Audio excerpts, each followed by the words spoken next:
Bom dia a todos e todas.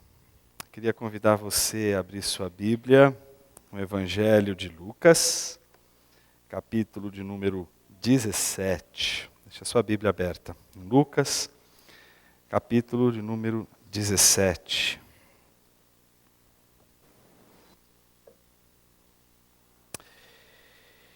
Nosso tema nessa manhã é a ofensa da inutilidade. A gente vive numa sociedade em que a figura do útil foi banalizada. Vivemos aquilo que se chama de a banalização da utilidade. E o que significa a banalização da utilidade? Senão toda uma cultura do descarte, toda uma cultura em que o critério de todo o nosso trabalho, de todo o nosso esforço, não é outro senão o útil, o melhor. E se o útil, o melhor, não é o que estamos realizando, produzindo ou possuindo, é simples, a gente troca. Então as coisas não estão funcionando bem, tem algum problema no nosso carro? Vamos trocar. O que precisa fazer para a gente resolver tal problema? Esse parafuso aqui, ele ficou meio com jogo. Vamos trocar a janela inteira. Então a gente vive a cultura do descarte, as coisas não funcionam muito bem, e a nossa saída primordial, fundamental, primeira é sempre vamos trocar. Eu me lembro que uma das coisas que mais me surpreendeu quando eu morei na Alemanha foi, em especial com o proprietário da casa onde a gente morava, foi o cuidado que ele tinha com absolutamente tudo.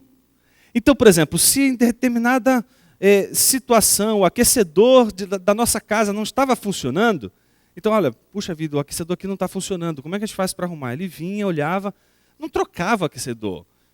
Tinha que dizer que isso aqui tem que funcionar. Então ele quebra a cabeça para saber onde é que está o problema. Não precisa trocar o aquecedor. Isso aqui é só apertar isso aqui. Tem que estudar coisa para não trocar. E eu me assombrei com aquilo, porque me parece que a gente vive muito mais numa cultura do não funcionou muito bem, vamos jogar isso fora, vamos trocar. Isso não diz respeito apenas a coisas, isso diz respeito a relacionamentos. Então, por exemplo, você está casado e de repente o teu cônjuge não está funcionando muito bem, troca! Troca logo, não fica esperando a coisa funcionar. Mas é só uma unha encravada, eu sei, mas a unha encravada estragou tudo, vamos trocar, não quero mais. Então a gente vive a cultura do desperdício, mas também, sobretudo, a cultura do descarte. Porque só me interessa o que é útil, entendendo o útil dessa forma banalizada. Não quero aqui absolutamente fazer nenhuma defesa de que não devemos nos preocupar com a utilidade ou com fins práticos para a vida. A gente tem que ser prático, a gente tem que se preocupar com a utilidade. Eu estou criticando nessa manhã a banalização da utilidade, que faz com que toda a nossa vida seja reduzida ao critério do útil. Essa discussão não é uma discussão do nosso tempo, é uma discussão já antiga. E há, inclusive, uma forma de pensamento que se solidificou no século XIX, embora não tenha sido iniciada no século XIX, mas no século XVIII, com Jeremy Bentham. Ele foi o primeiro a trabalhar essa coisa do utilitarismo, mas quem tornou o utilitarismo de uma forma mais popular conhecida foi um inglês chamado John Stuart Mill, que escreveu um livro chamado O Utilitarismo. Além de ser um defensor do liberalismo no contexto da política, ele entendia que as pessoas precisam de um critério para saber o que é o certo e o que é errado. Quando elas estão vivendo grandes impasses em suas vidas, estão precisando tomar grandes decisões em suas vidas, elas precisam de um critério. E o Stuart Mill encontrou o critério da utilidade como fundamental. Ele disse, o que é útil deve ser o critério para saber se minhas ações são corretas ou não. Então eu posso até fazer algo mal, desde que seja útil, é o que importa. Eu posso até sofrer para realizar X, mas se X representa o bem-estar de toda a minha família, de todos os que estão à minha volta, inclusive o meu bem-estar, então esse ato seria o ato correto, o ato certo. Essa ideia, não é, do utilitarismo, ela está baseada num princípio de maximização da felicidade, ou maximização do prazer. Então o que me é útil é sempre aquilo que vai potencializar o meu prazer. Por isso que se eu estou num determinado contexto de minha vida, com alguma coisa ou algum relacionamento que não está me dando prazer, o que a gente faz? Automaticamente a gente troca, automaticamente a gente descarta e coloca outro no lugar. Porque o que é mais importante é a fruição, o que é mais importante é o princípio do prazer maximizado, o prolongamento do prazer, o prolongamento da alegria. Então esse movimento todo é um movimento que já está presente no século XIX, mas que não tem como a gente negar, está extremamente potencializado nos nossos dias, no nosso contexto, em face ao avanço da tecnologia e uma série de outras coisas tão importantes que acontecem à nossa volta. E você naturalmente deve estar perguntando, Jonas, onde está a ofensa? A gente está tão marcado por esse utilitarismo, por essa maneira de estabelecer valores entre coisas por conta de sua utilidade, que o que é inútil, atos inúteis, atos que não servem para promover a felicidade, ou atos que não nos servem, que não trazem alguma vantagem para nós, eles são considerados rejeitados, têm que ser riscados da nossa agenda. Então, quando a gente estabelece uma linha de prioridades, o que a gente vai se preocupar são com aquelas atividades que vão nos dar lucro, que vão maximizar a nossa felicidade, vão maximizar e potencializar todos os nossos ganhos. Então, tudo aquilo que simboliza perda, eu vou ter que perder, eu vou ter que doar, eu vou ter que servir, eu vou ter que entregar, corta, porque na lei do utilitarismo, o que tem que reger a minha vida são os elementos que vão potencializar a minha felicidade. É o que eu ganho, é o que eu recebo. Não é o que eu entrego, não é o que eu perco, é o que eu recebo, é o que eu ganho, é o que eu tomo, é o que eu conquisto. Esses são os elementos que constituem toda essa cultura do utilitarismo que a gente vivencia. E, meus queridos, eu acredito que isso também influencia a nossa espiritualidade. A espiritualidade também é afetada por conta do utilitarismo. Veja só, faço perguntas muito simples. Por exemplo, para que orar se Deus já sabe o que você já quer? Qual é a utilidade da oração? Para que serve a oração se Deus já sabe tudo o que eu estou pensando, o que eu quero, o que eu desejo? Para que serve a oração? Então a gente fica incomodado com isso. Porque a oração tem que ter uma finalidade, a oração tem que ter uma utilidade.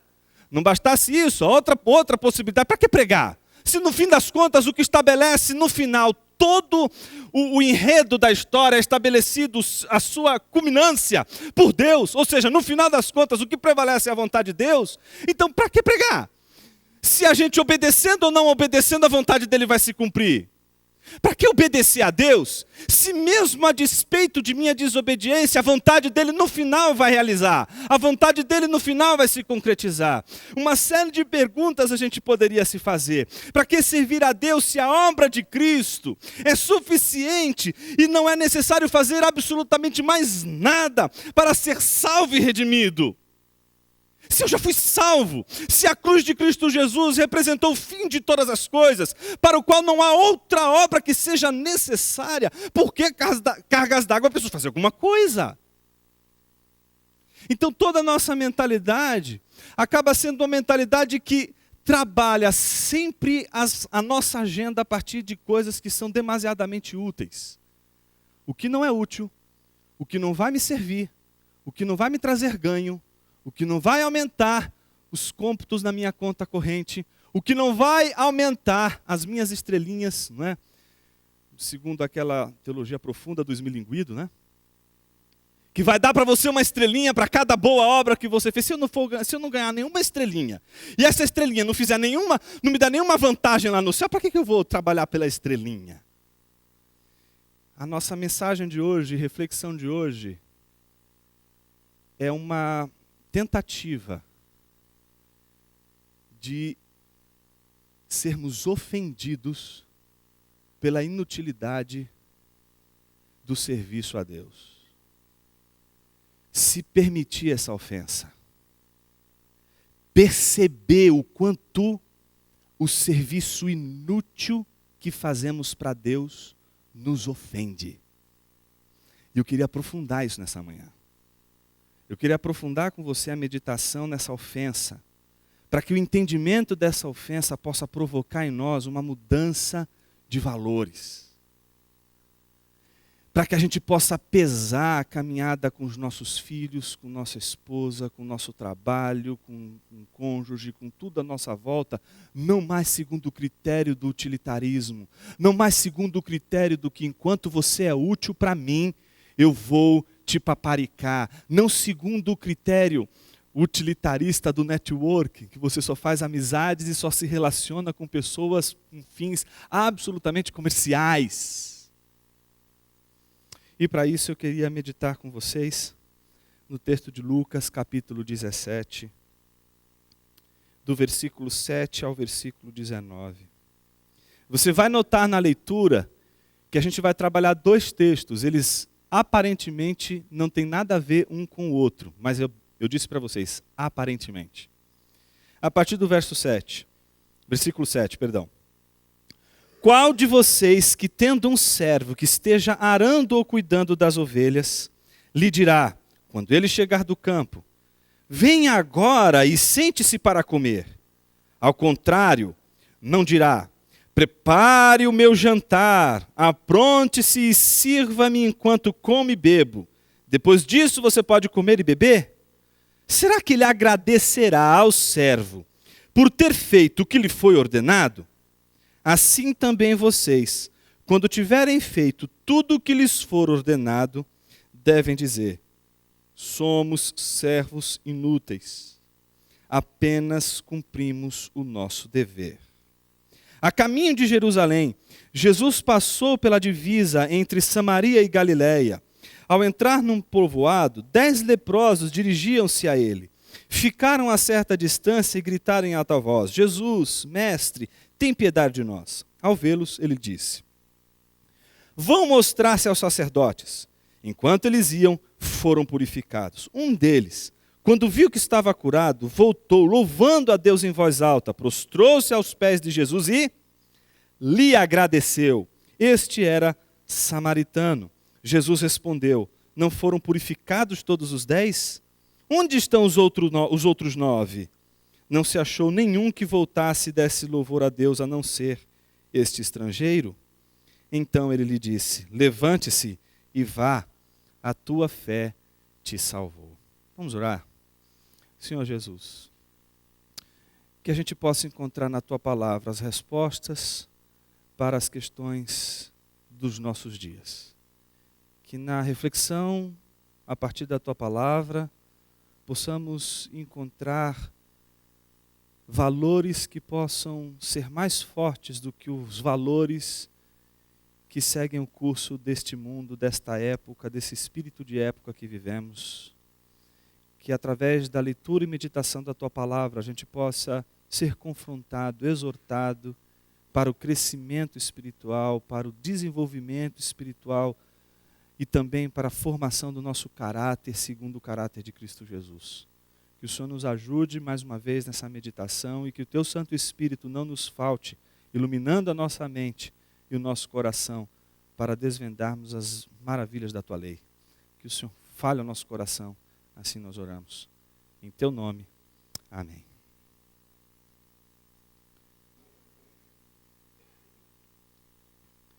Uma das coisas interessantes quando a gente lê a Bíblia, principalmente os evangelhos, principalmente os evangelhos por conta de suas histórias, é a gente ficar entretido, tão entretido com a história, que a gente perde o foco na intenção do autor. Por que Lucas está escrevendo o que ele está escrevendo? Por que Lucas está concatenando as ideias e as histórias nessa ordem? Por que primeiro ele conta isso e depois conta aquilo? É como se a gente se preocupasse apenas com os eventos. É como se a gente lesse os evangelhos e se preocupasse apenas com a história em si, com o fato em si. O que eu queria chamar a tua atenção nessa manhã é para meditar nesse texto, levando em consideração não o fato em si, mas tentando olhar todos estes fatos que estão sendo narrados e contados aqui por Lucas, à luz de um objetivo, de uma intenção, de uma finalidade.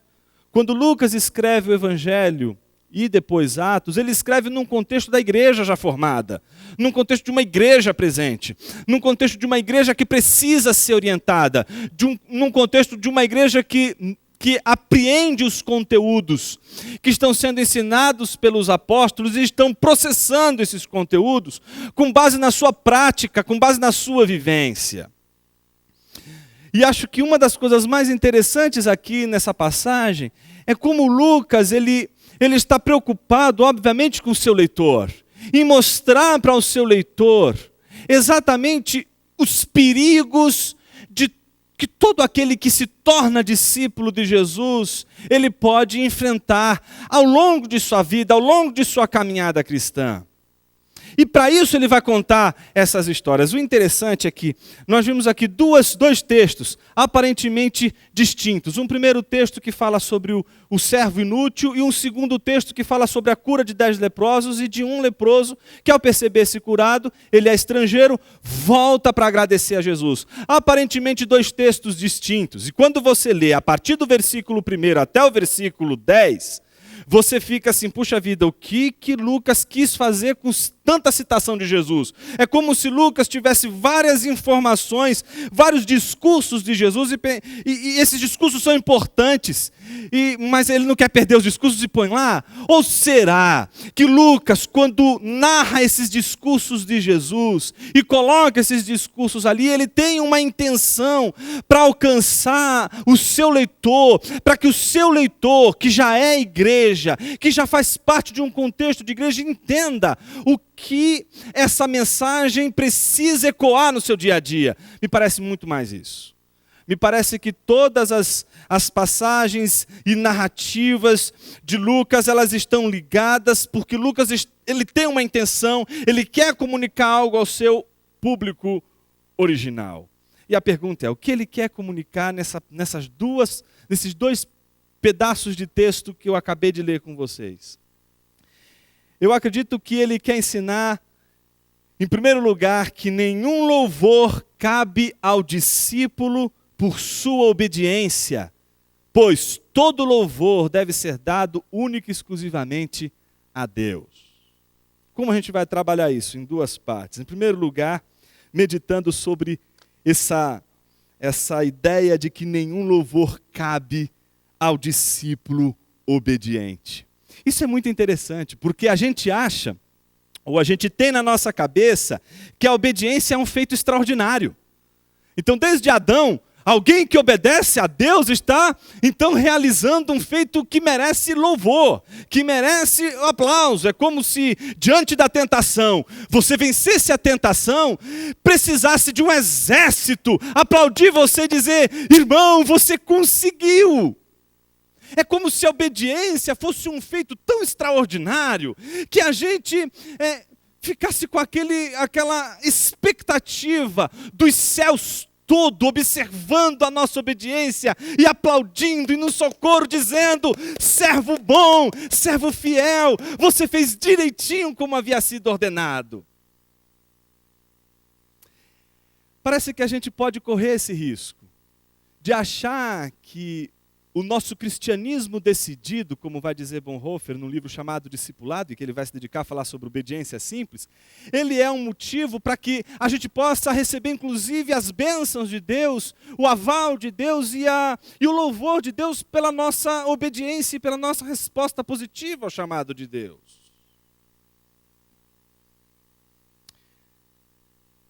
Jesus conta uma espécie de parábola para os seus discípulos, e aqui não são somente os 12, é bem possível que esteja mais do que os 12, estejam os discípulos de Jesus. A gente sabe que pelo menos 3 grandes círculos, né? A multidão, os discípulos, que são mais do que os 12, e os 12. Então, Jesus está dirigindo aos seus discípulos e dizendo uma coisa muito interessante a eles. qual de vocês que tendo um servo que esteja arando ou cuidando das ovelhas, lhe dirá, quando ele chegar do campo, vem agora, sente-se aqui para comer? É mais ou menos assim, é como se no final do dia, depois de todo o serviço realizado, o Senhor tivesse cometendo um grande crime, se ao receber o jantar feito por este servo, que trabalhou o dia inteiro, não convidasse esse servo para sentar-se à mesa com ele. Não bastasse não convidá-lo para sentar-se à mesa, parece ser um crime.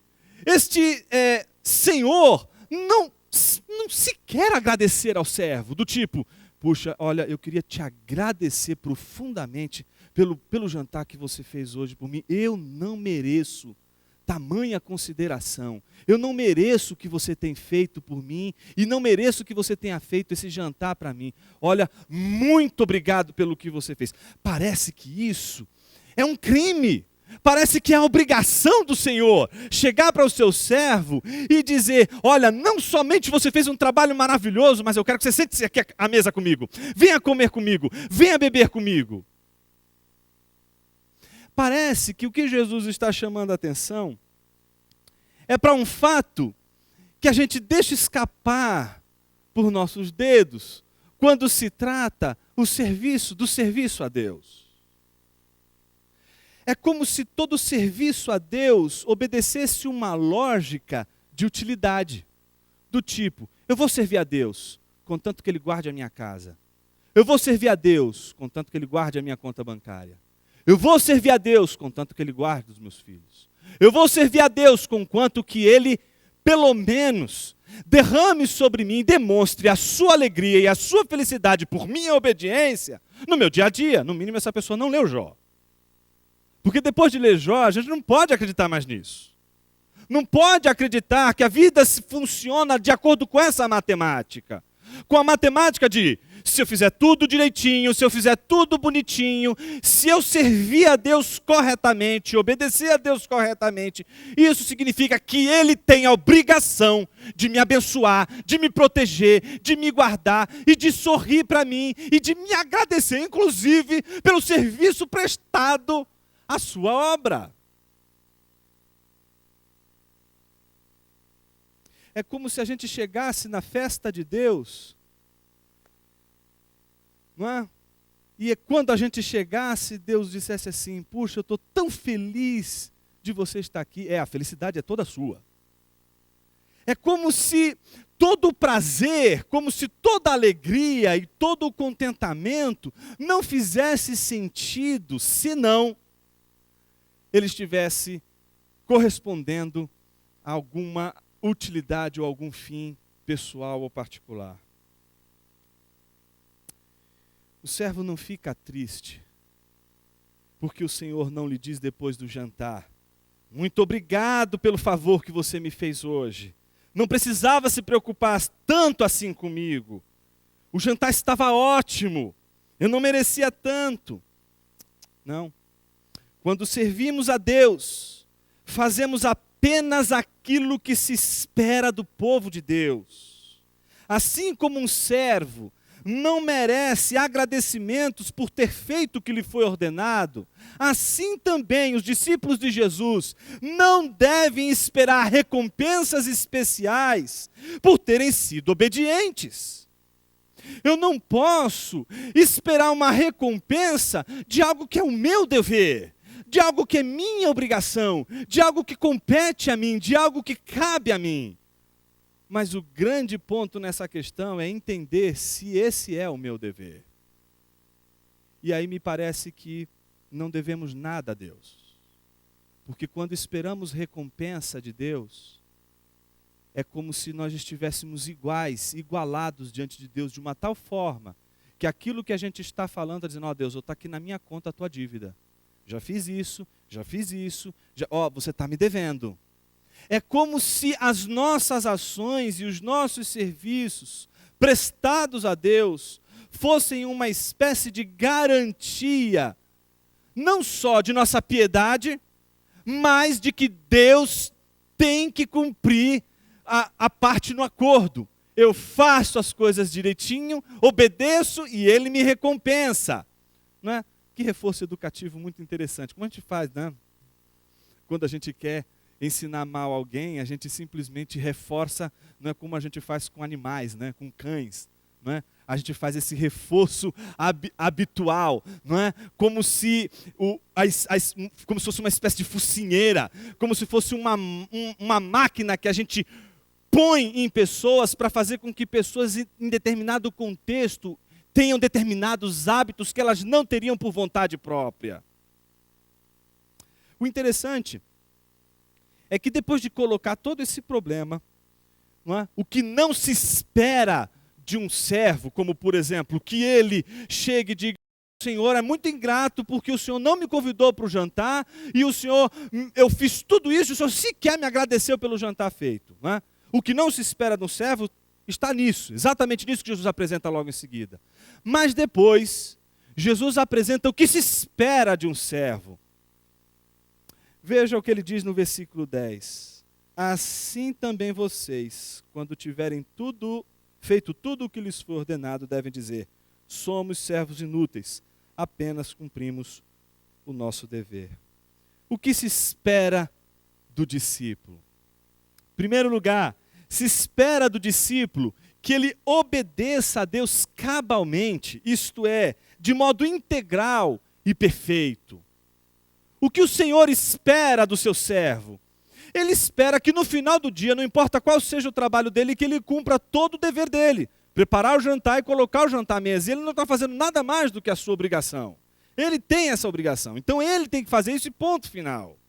Então o que Jesus está dizendo para os seus discípulos é de que o discípulo ele tem as suas obrigações, ele tem as ordenanças, ele tem os mandamentos e cabe a ele cumprir cabalmente, de modo perfeito, essas ordenanças. E aí você naturalmente deve estar perguntando assim: por quê? Por que eu tenho que cumprir tudo isso? Melhor, para que eu tenho que fazer tudo isso? Para que, como discípulo de Jesus, eu tenho que obedecer? Por que eu tenho que fazer tudo o que eu fiz para Jesus? O que eu vou ganhar com isso? Qual é o valor da minha obediência? Qual é o valor de cumprir as ordenanças de Jesus? Qual é o valor de cumprir a ordem de Jesus? Por que eu preciso me submeter a a fidelidade a Deus? Por que eu preciso ser fiel a Jesus?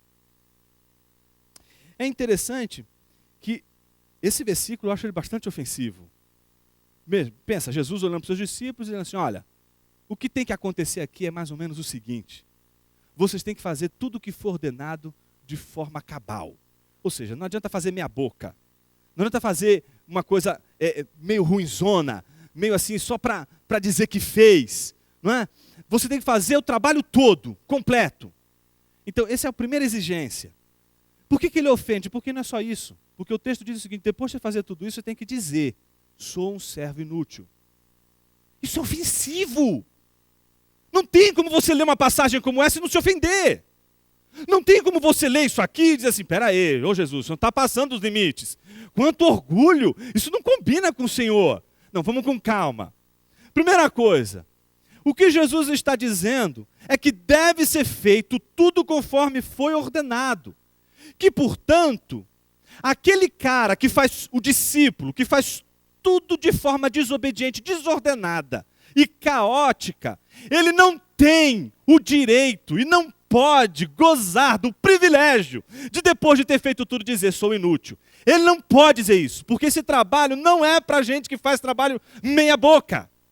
Não é um trabalho ruim que você faz para Deus e você: olha, Senhor, eu não consegui fazer 100% dos 10 mandamentos, já pequei no primeiro e o resto já não deu certo. Não consigo fazer isso e olha, eu sei, eu sou inútil. Você é inútil mesmo. Mas não é de você que esse texto está falando e nem para você que esse texto está falando. Esse texto não está se dirigindo para esse tipo de pessoa, para esse tipo de discípulo. Esse tipo de discípulo não consegue seguir Jesus. Esse tipo de discípulo fica no meio do caminho. Esse tipo de discípulo é aquele discípulo que, quando Jesus argumenta vão um monte embora e ficam só poucos com eles. Esses discípulos não seguem a Jesus. Esses discípulos não permanecem seguindo a Jesus. Esses discípulos não conseguem encontrar razão para seguir a Jesus e para obedecer a Jesus. Por isso eles não obedecem a Jesus. Eles têm outras coisas, outras agendas mais importantes para as suas vidas e que, portanto, não faz sentido seguir à risca o que Jesus está ordenando. Então eles sequer têm o direito de dizer: sou um servo inútil, porque são de fato inúteis. E para estes, esse texto não serve. Esse texto não é uma desculpa para quem faz o trabalho do Senhor e a obra de Deus relaxadamente. Esse texto não é para você. Você não pode dizer no final de tudo: sou um servo inútil, porque o primeiro requisito você não cumpriu. Você não fez conforme foi ordenado. E é só depois de fazer conforme foi ordenado que Jesus está dizendo que você, discípulo fiel e amoroso a Deus, poderá ter o direito e o privilégio e a grandeza de dizer: sou um servo inútil, não porque eu fiz um trabalho mal feito, não porque eu fui negligente, não porque eu sou uma pessoa desastrosa, olha como eu faço as coisas ruins e sou inútil. Não, mas porque você seguiu à risca a doutrina, porque você fez o que foi ordenado. Então você tem todo o direito de chegar diante de Deus e dizer: sou um servo inútil. Está ofendido? Tem que ofender mais. Vamos ofender mais. Porque esse negócio, a gente tem que sair daqui ofendido. Isso tem que ofender a gente. A ofensa tem que ser grande aqui dentro. Essa ofensa tem que fazer a gente se enxergar e saber com quem a gente está lidando quando a gente está no discipulado cristão. Quem é o nosso Senhor? Veja, o que se espera do discípulo? Em primeiro lugar, que ele obedeça a Deus cabalmente, de modo integral, de modo perfeito. A confissão não pode ser feita antes do cumprimento do dever. Ao ser pronunciada antecipadamente, ela se torna desdém. Ela se torna uma espécie de descaso a Deus. É como se Deus não fosse importante. É como se tudo que você fizesse para Deus fosse secundário. Não tem valor, não é útil para a vida. E aí você saca a desculpa: ó Senhor, eu sou um servo inútil. Não. Esse texto não é para essa condição. O que se espera, na verdade, é que o discípulo nunca perca do seu horizonte a sua condição, quem ele é. Enquanto o discípulo souber quem ele é, e que ele está diante de Deus, ele saberá que não cabe a ele outra coisa senão a obediência. Mas enquanto esse discípulo estiver lutando contra Deus, tentando ser senhor, ele vai ficar como a gente fica no ônibus ou no avião. Já viu no banco quando tem aquele, não é?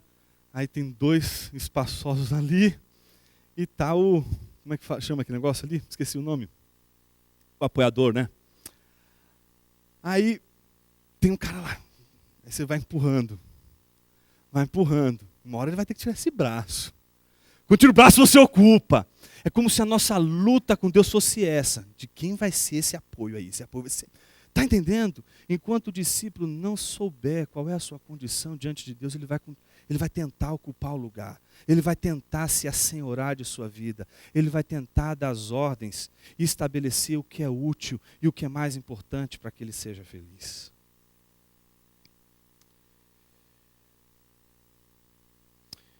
O que se espera do discípulo? Que ele confesse sua inutilidade. Isso é tão interessante. Essa ofensa tem que ir mais a fundo. Por quê? Não basta você ter que fazer tudo conforme ele ordenou, né? Você precisa dizer: sou um servo inútil. Não é ele que olha você fazendo tudo o que você faz e diz: mas tu é um inútil mesmo, né? Não. Não é ele quem chega à convicção da sua inutilidade. Não é ele que tem que olhar para você e dizer assim: você é inútil. Isso não faz parte do feitio do ser de Deus. Não é Deus quem, diante da nossa obediência integral, vai dizer: você é um inútil.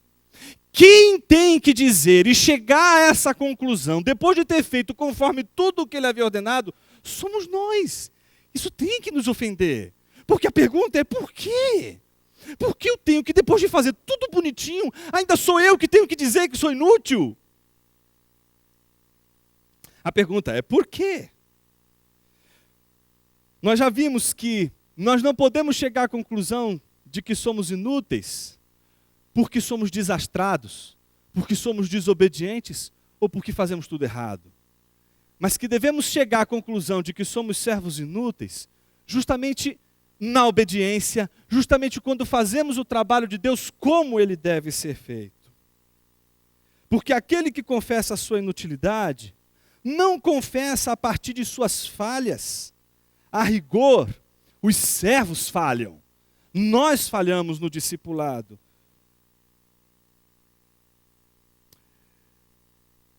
Entretanto, a confissão da inutilidade não é um subterfúgio, uma desculpa para o descompromisso. É apenas uma maneira de entendermos o que significa servir a Jesus. E talvez seja interessante para entender tudo isso, o que Lucas narra logo em seguida. Quando a gente se pergunta por que, depois de ter feito tudo o que ele ordenou, eu tenho que dizer sou um servo inútil. Então pense que o leitor de Lucas pode ter se perguntado, puxa, por que eu tenho que fazer isso? Por que eu tenho que chegar a essa conclusão? Aí ele resolve continuar lendo a Bíblia. E aí logo em seguida, qual é o texto que ele encontra? Um texto de um milagre. Qual é o milagre? 10 leprosos estão numa situação afastada da cidade, obviamente, Jesus está de passagem, não é? Eles estão numa condição de marginalidade, eles pedem socorro a Jesus. Jesus o que faz? Olha, a gente vai ter uma campanha essa semana, vão ter 70 mil pastores aqui, um de um lado, outro do outro, e vão ungir você, lambuzar você de óleo e você vai ser curado. Foi isso que ele fez? Ele fez alguma mágica? Não, a única coisa que ele fez foi o seguinte, vai procurar o sacerdote. Por quê?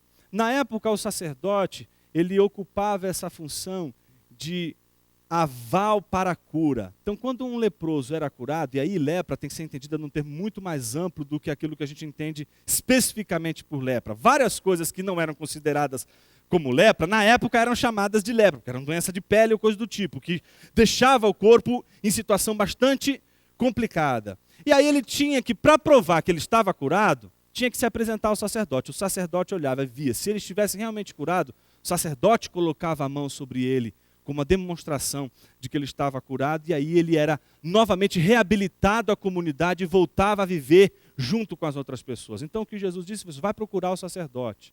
No meio do caminho, o que aconteceu? Eles foram curados. Mas um deles, o que faz? Volta até Jesus. Para fazer o quê? Agradecer a Jesus pelo que ele fez.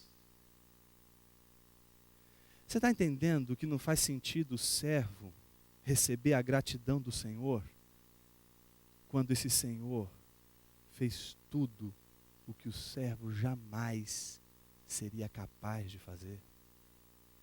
O que você poderia fazer de tão útil a fim de contribuir para a obra da cruz?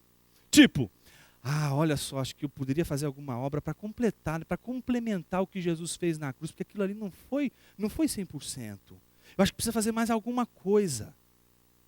Me parece que quando a gente está diante do grande feito extraordinário de Jesus, todas as nossas obras são inúteis. Nada do que você faça é suficiente para dizer, fundamentar que você e a sua obra foi necessária para aquilo que Jesus fez na cruz do Calvário. Por isso, tudo o que fazemos não é outra coisa senão o que aquele leproso fez quando se viu agraciado pela bênção de Jesus. Toda a nossa obra, toda a nossa obediência não é outra coisa senão uma forma de dizer para Jesus, obrigado por tudo o que você fez por mim. O que eu estou fazendo não é para mim, Não quero ganhar dinheiro às custas do meu serviço a Ti. Não quero tirar vantagem nenhuma do que sirvo a Ti, porque tudo o que eu faço para Ti serve e deve servir apenas e exclusivamente a Ti. E jamais o que eu fizer vai ser de uma forma tão cabal ao ponto de expressar o tamanho da minha gratidão pelo que o Senhor realizou na cruz por mim. Que obra de suas mãos seria tão importante se colocada ao lado da cruz de Cristo Jesus? Que obra você poderia apresentar a Jesus e dizer, diante da cruz de Jesus, ó Deus, o Senhor está faltando com reconhecimento, o Senhor não está prestando atenção nas minhas obras, o Senhor não está prestando atenção na minha dedicação, o Senhor deveria ter um coração mais grato.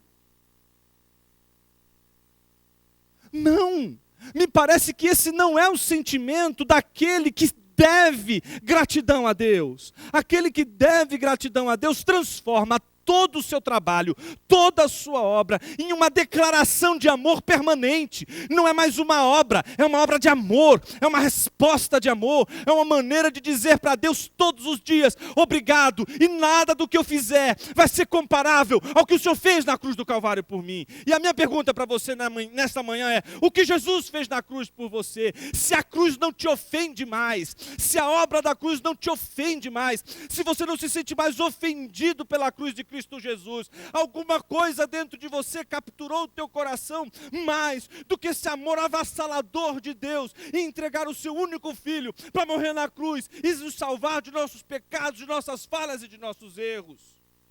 A igreja de Cristo Jesus precisa ser ofendida pelo Evangelho novamente. Só assim ela vai dar prioridade à beleza da glorificação a Deus, à beleza de pensar sobre Deus. Não, veja, a gente vive o tempo todo falando assim, eu não quero mais conhecer, não tem clichê mais evangélico e medíocre do que esse, não é? A gente não pode conhecer a Deus pelo que Ele faz, tem que conhecer a Deus pelo que Ele é. Meu amigo, para conhecer a Deus pelo que Ele é, você tem que estudar Deus, você tem que pensar em Deus. E eu lhe faço uma pergunta, quantas horas do teu dia você passou pensando em Deus? Jonas, eu passei 3 horas pensando sobre a imutabilidade de Deus.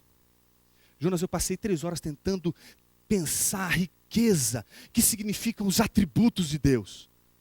Passei o dia inteiro pensando na graça, no amor de Deus, através das Escrituras, lendo teologia sistemática, dogmática, doutrina. Passei horas me dedicando para pensar sobre Deus. A gente diz o tempo todo que a gente quer amar a Deus não pelo que Ele faz, mas pelo que Ele é. Mas somos completamente desinteressados por Deus, não nos interessamos por Deus, e a prova do nosso desinteresse está exatamente pelo fato de que nossos templos estão abarrotados, quando todos os sermões e todos os movimentos são movimentos para oferecer alguma coisa, para abençoar, ou para substituir, ou para trocar em nossa vida escangalhada, ou nossos bens escangalhados, destruídos e que precisam ser trocados e modificados. Em algum momento de nossa vida, o Evangelho tem que ofender. Porque é essa ofensa que vai fazer a gente saber o lugar de onde Ele nos tirou. Onde você estava quando Jesus te tirou? De onde Jesus te tirou? Qual foi a lama que seus pés estavam presos e não conseguia soltar, e dali Ele te tirou? Todas as vezes que faltar em nossa memória a obra de Cristo Jesus e o que Ele fez na cruz, a gente vai sempre achar que as nossas obras merecem reconhecimento, de que a gente precisa fazer alguma coisa para que a gente possa ser reconhecido por Deus e possa ser aceito por Ele. Mas a maior obra Jesus realizou na cruz. Ele nos aceitou naquela cruz. E tudo que a gente faz não é mais esperando dele a gratidão pelo que fazemos, porque a gratidão é nossa. Nós somos gratos por um Deus tão grandioso ter nos amado em toda a nossa impureza em toda a nossa condição má, e enviado o seu Filho para morrer por nós, nos salvar dos nossos pecados e nos levar novamente para a comunhão com Deus. Jonas, o que poderíamos fazer e que seria útil para Deus depois de tudo que Cristo fez? Somos inúteis para Deus. E Ele prova para mim e para você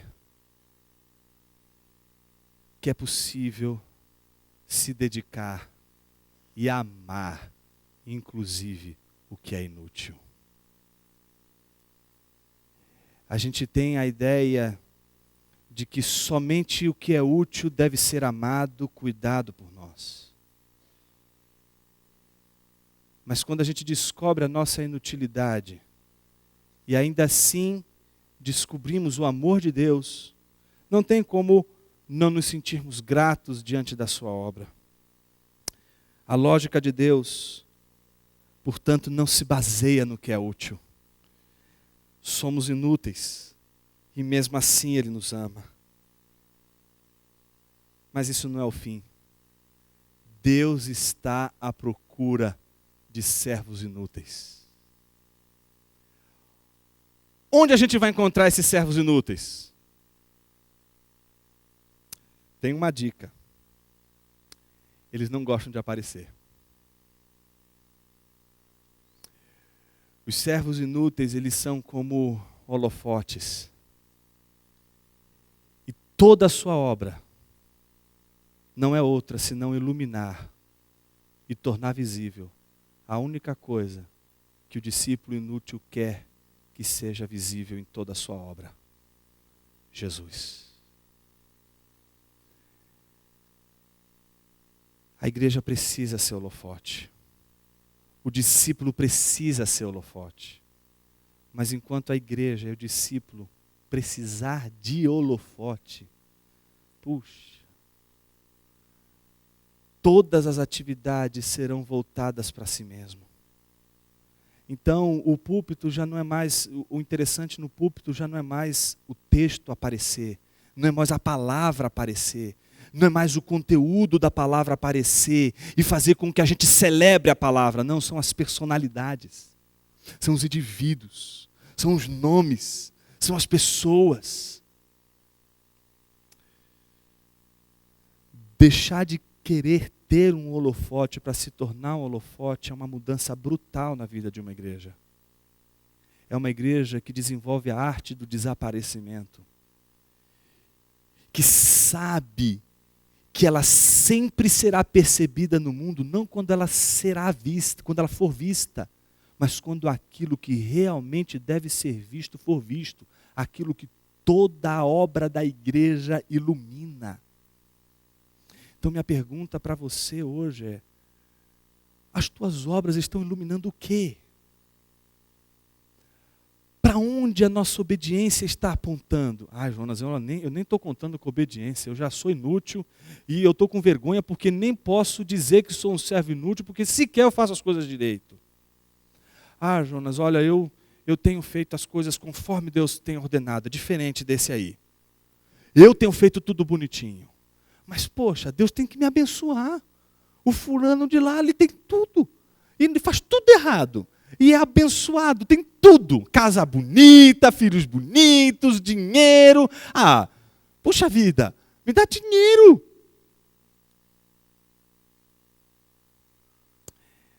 Acho que a gente precisa rever os nossos valores. E rever o que Jesus fez na cruz.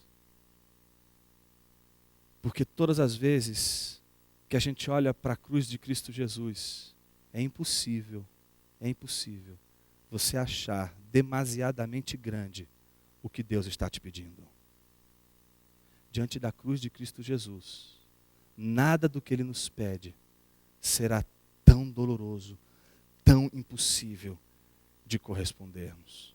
A pergunta é: por quê? Por que não servimos a Deus? Por que a gente transforma todo o movimento de espiritualidade num movimento de, eu estou buscando uma espiritualidade, porque eu preciso, sabe, no começo da semana ter uma coisa aqui para me animar. Porque o meu trabalho é muito pesado. Eu chego na igreja, olha, eu descarrego as tensões. Então, olha, é uma terapia chegar na igreja. Eu chego na igreja, vem um louvor, eu solto todos os demônios vão embora. Segunda-feira é uma bênção na minha vida. Isso aqui não é uma clínica de terapia, nada contra a clínica de terapia. Acho que a gente precisaria procurar a pessoa certa para isso. Aqui, a gente está numa outra condição. A igreja não é um sistema terapêutico meramente para você se livrar das suas ansiedades, para você na segunda-feira começar o dia bem. Mas Jonas, acontece isso. É claro que acontece, eu não duvido que aconteça isso. Mas olha, eu vou contar para você que eu conheço um monte de amigo espírita ateu, que faz um monte de coisa doida, que diz a mesma coisa. Olha, segunda-feira eu estou muito bem, eu estou super feliz, então a diferença não é essa. Onde está a real diferença? No discipulado. Deus não quer uma comunidade de esotéricos. O que Deus quer é uma comunidade de discípulo. E o discípulo tem o Senhor. O discípulo sabe quem é o mestre. E por isso o discípulo, não só sabendo quem é o mestre, percebendo-se devedor do mestre, segue o mestre. Não porque o mestre mandou, mas porque é a única maneira dele poder demonstrar gratidão e amor por tudo que ele fez. Dos 10, apenas um.